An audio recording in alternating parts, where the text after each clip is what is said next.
আমাদের প্রাণপ্রিয় নেতা জনাব তারেক রহমানের স্বদেশ প্রত্যাবর্তন উপলক্ষে আজকের এই সমাবেশে নোয়াখালী ৫ আসনের আমাদের বাংলাদেশ জাতীয়তাবাদী দল বিএনপির মনোনীত প্রার্থী বেগম খালেদা জিয়ার প্রার্থী, আমাদের তারেক জিয়ার প্রার্থী, আমাদের আলহাজ ফখরুল ইসলাম সাহেবের সমর্থনে আজকে আমাদের নেতার আগমন উপলক্ষে সারা পৃথিবীকে তাক লাগিয়ে দিয়েছে আজকে বাংলাদেশের জনগণ।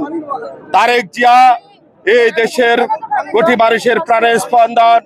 যে জিয়াউর রহমান এই দেশের জাতীয়তাবাদী দলের প্রতিষ্ঠাতা করেছেন, যে জিয়াউর রহমান এই বাংলাদেশের স্বাধীনতার স্থপতি, যিনি বাংলাদেশ রাখাল রাজা ছিলেন, সেই স্বাধীনতার ঘোষক শহীদ প্রেসিডেন্ট জিয়াউর রহমানের উত্তরসূরি তারেক জিয়া আজকে স্বদেশ প্রত্যাবর্তন উপলক্ষে আজকে আপনারা দেখতে পাচ্ছেন বাংলাদেশের এই ঢাকা শহরে ৩০০ ফিটে লক্ষ লক্ষ ঈদের মতো আনন্দ করতেছে সারা বাংলাদেশের এই জনগণ, জাতীয়তাবাদী দলের লোকজন, আপামার জনতা সবাই আনন্দিত। আজকে যে জিয়া পরিবারের অবদান এই দেশের জনগণ আজকে প্রমাণ করে দিয়েছে আজকে জনসমুদ্রে, যার কথা না বললেই নয়।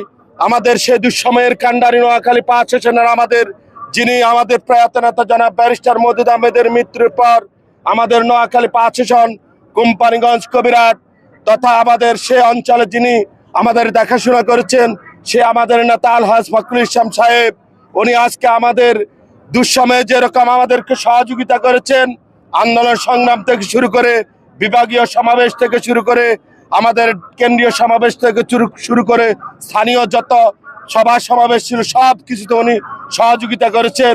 আজকে আমাদের ঢাকার এই সমাবেশে উনি আমাদের কোম্পানিগঞ্জ নোয়াখালী ৫ আসন থেকে প্রায় ২০,০০০-এরও অধিক লোক এসেছেন, সবার দায়িত্ব উনি নিয়েছেন। আজকে এই সমাবেশে সবাইকে নিয়ে এই সমাবেশ স্থলে উনি উপস্থিত হয়েছেন।